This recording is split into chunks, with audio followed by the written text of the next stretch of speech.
मैं जो कह रही हूँ साफ कह रही क्या हूँ। आप कह रहे हैं राहुल गांधी आपको मैं दो और उदाहरण देती हूँ। नहीं, क्या आप कह रहे मैं हैं? आपको दो और उदाहरण देती हूँ। किस चीज का उदाहरण? एक मैंने वैक्सीन का उदाहरण दिया, दूसरा राहुल गांधी का अटैक था HAL पर, करेक्ट? सार्वजनिक उन्होंने जाकर वहाँ पर क्या भाषण दिया कि HAL भारत सरकार बंद कर रही है। हिंदुस्तान एरोनॉटिक्स लिमिटेड भारत की डिफेंस प्रिपेयर्डनेस के लिए और आत्मनिर्भरता के लिए एक प्रखर भूमिका निभा रही है। उनके प्रेशर देने के बावजूद HAL के अगर आप रिजल्ट्स देखें 1300% की वृद्धि हुई है। प्रधानमंत्री बार बार कह रहे हैं कि डिफेंस प्रिपेयर्डनेस में हमें आत्मनिर्भर होना चाहिए और बार बार वो संस्था जो भारत को डिफेंस की दृष्टि से, आंतरिक सुरक्षा की दृष्टि से, हमारी सरहद की सुरक्षा की दृष्टि से बहुत ही क्षमतापूर्ण तरीके से समृद्ध कर सकती है, सशक्त कर सकती है, उसी HAL पर उन्होंने धावा बोला।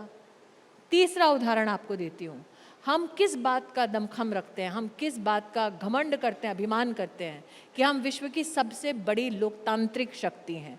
और राहुल गांधी ने विपक्ष के नेता होने के नाते किस चीज़ पर सबसे ज़्यादा चोट की? EVM पर की, इलेक्शन कमीशन पर की, भारत की लोकतांत्रिक प्रणाली पर की।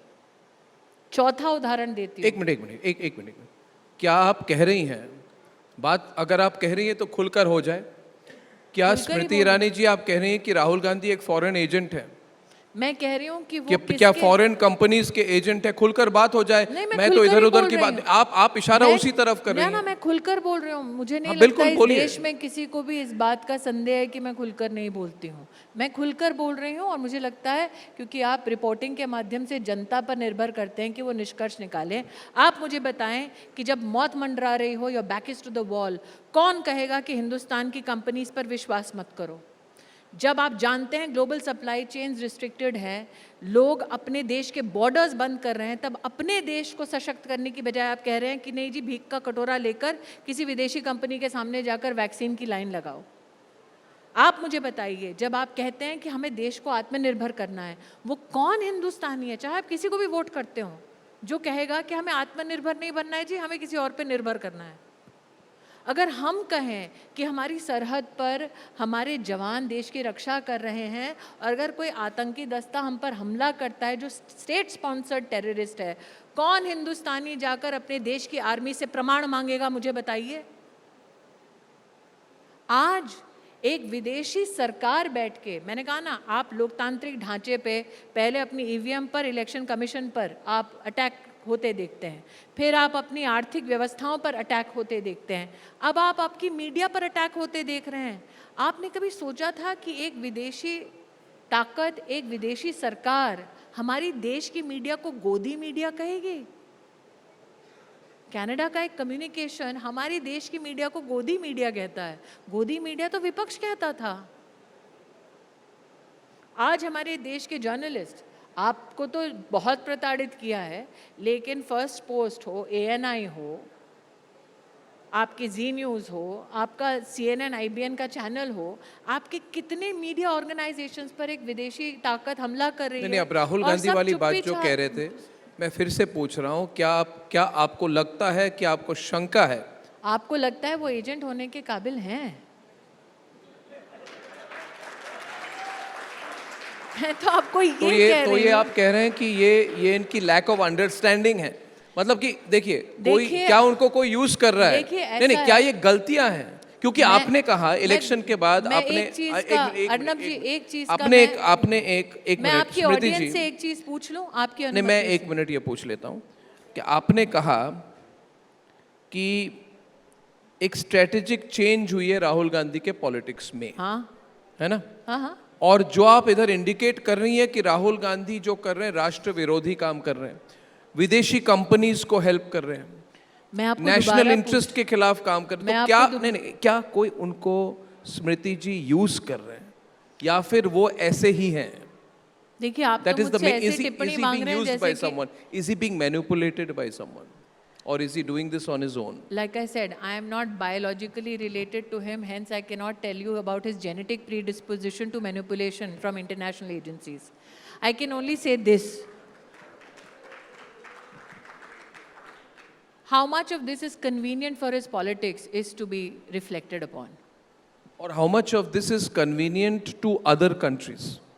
मैं अलग तरीके से पूछूंगा, क्योंकि आज भारत जिस पोजीशन पे है, कोई भी यूज करना चाहेगा, कोई भी ऐसे ऑपोजिशन के नेता हो जो भारतीय राष्ट्रीय इंटरेस्ट के खिलाफ काम करे, तो कोई भी हमारी कंपीटिंग कंट्री, अमेरिका हो, जर्मनी हो, जापान हो या चीन हो, ये सारी कंट्रीज के साथ, या यूनाइटेड किंगडम हो, इनके साथ तो हम इकोनॉमिक कंपटीशन में है। नंबर 5 से हम नंबर 3 जाने वाले हैं।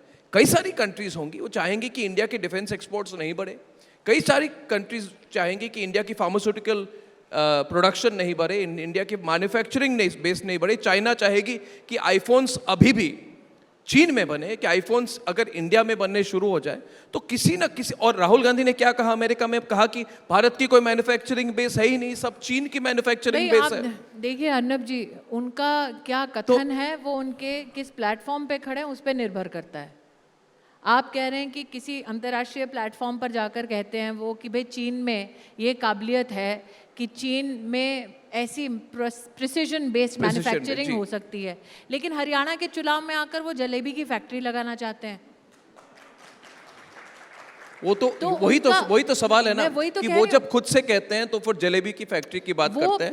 मगर देखिए, ये दो अलग, एक मिनट, ये दो अलग सिचुएशंस है स्मृति जी। खुद से जब राहुल गांधी जलेबी की फैक्ट्री एक्सटेम्पोर बात करते हैं, जब उनको कोई स्पीच लिख के नहीं देता, तो वो जलेबी की फैक्ट्री वाली लॉजिक का आता है। क्या उनकी स्क्रिप्ट कहीं से लिखी हुई है? जिस कारणवश, क्योंकि प्रधानमंत्री ने खुद कहा कि इस बार हरियाणा के चुनाव के बाद एक बहुत महत्वपूर्ण भाषण प्रधानमंत्री जी ने बीजेपी कार्यालय में दी, और पहली बार मोदी जी ने खुलकर कहा कि हमारे देश की एक पार्टी है, कांग्रेस पार्टी, ऐसा कुछ कहा जो which is part of a foreign conspiracy against India.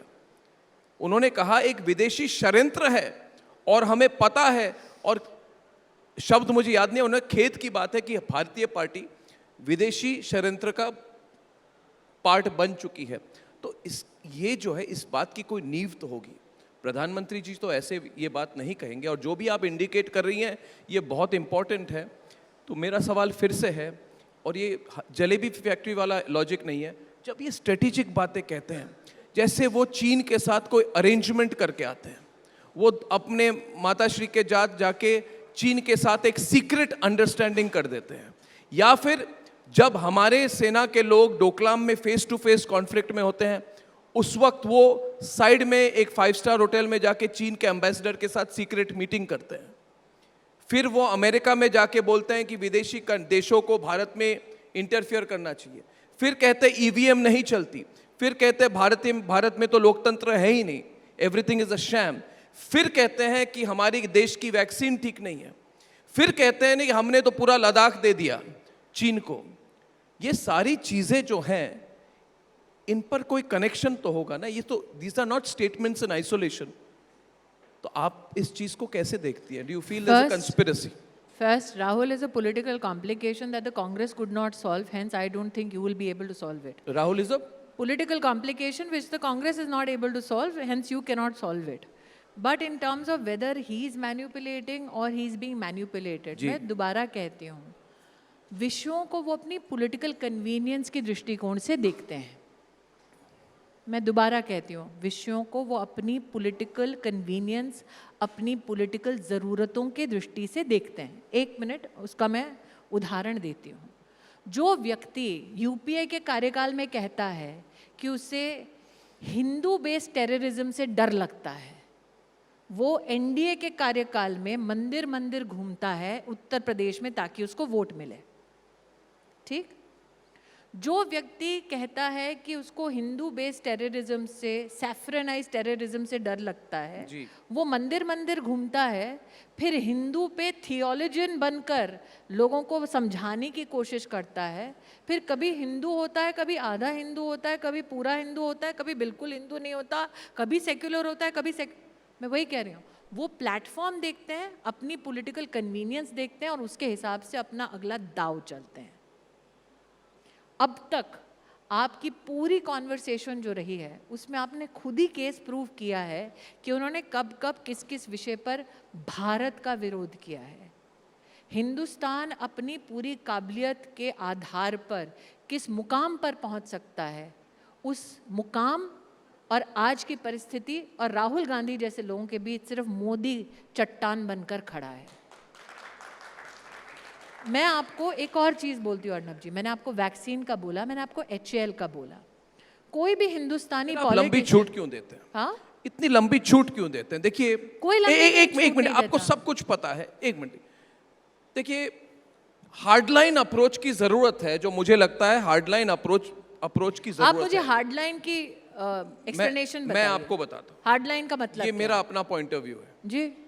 मेरा पॉइंट ऑफ व्यू है कि 2, 3, 4, 5 महीने शाहीन बाग चलना जी, रास्ते बंद करना, कोर्ट कचहरी जाना, अस्पताल बंद कर देना, देश को धमकी देना, इसको होते देना, ये हार्डलाइन अप्रोच नहीं है। दूसरा, किसानों के नाम पर अब सब पता चल गया, हरियाणा के चुनाव के बाद कि कितने किसान किस तरफ है, सब पता चल गया। किसान आंदोलन के नाम पर क्या हो रहा था, जो माओवादी कार्रवाई हो रही थी इधर, जो हर तरह के लोग प्रो खालिस्तानी, प्रो माओवादी रास्ते बंद कर रहे थे, एक तरह से सरकार को बैकफुट पे करने की कोशिश कर रहे थे। तो ये सब तो मुझे लगता है कि ये स्मृति ईरानी जी, ये इलेक्टोरल डेमोक्रेसी नहीं है, ये स्ट्रीट डेमोक्रेसी है। और ये चाहते हैं हर मामला, 1 मिनट में 10 सेकंड में खत्म करूंगा। इलेक्टोरल डेमोक्रेसी का सबसे बड़ा टेस्ट ही ये है। आपके आज विपक्ष में ऐसे नेता हैं जो उन लोगों का समर्थन करते हैं जो मोदी को जान से मारने की धमकी देते हैं, बातें करते हैं। भाई तो लंबी छूट क्यों? लंबी छूट नहीं, मोदी जी और डेमोक्रेसी का सबसे बड़ा टेस्ट यह है that evidence based, process based, निष्पक्ष तरीके से एक निर्णय पर पहुंचना पड़ेगा। सड़कों की राजनीति कब तक चलेगी? और लोगों को एक डाउट होती है कभी कभी, 1 मिनट, इतना बड़ा देश, जब तक इतना देश बड़ा बुलंद देश रहेगा तब तक ताकतें इतना बड़ा देश, होंगी 140 करोड़ लोग, इतना बड़ा देश, 140 करोड़ लोग, और अगर कल कोई किसानों के नाम पे या किसी खालिस्तान के नाम पे या फिर कोई शाहीन बाग के नाम पे सड़क की राजनीति करके, और मीडिया का भी मैं तो खुलकर कहना चाहूंगा, एक वर्ग है मीडिया का जो प्रोत्साहन देती है इन चीजों को। हाँ, और मीडिया को उल्लेख कनाडा में कैसे हो रहा है? मैं तो खुलकर तो मुझे डर है कि ऐसी सिचुएशंस के साथ देश को डिस्टेबलाइज करने की कोशिश हो सकती है। और आप देख चुके हैं कि जो स्ट्रैटेजी है राहुल गांधी की, जा के वही है, लोगों को भड़काओ, रेलवे वालों को भड़काओ, सेना को भड़काओ, किसानों को भड़काओ, सनातन धर्म को तोड़ो, सनातन धर्म के खिलाफ बोलो कि सब कुछ जात है, जात है, जात है। तो ये तो भड़कीली राजनीति है, मगर आपका रिस्पॉन्स ये लंबी छूट वाली भी तो नहीं हो सकती। देखिए, भटकाने की राजनीति कर रहे हैं, इसीलिए आज तक सत्ता से भटक रहे हैं, सत्ता उनको मिल नहीं रही है। क्योंकि देश भी समझता है कि ये तोड़ने की राजनीति कर रहे हैं, देश को जोड़ने की राजनीति नहीं कर रहे हैं। मैं तो ये कह दूंगा कि अगर जस्टिन ट्रूडो अपने आप को गलत साबित नहीं करते परसों, तो राहुल गांधी जस्टिन ट्रूडो का भी समर्थन कर देते। आपको क्यों लगता है कि समर्थन नहीं कर रहे हैं?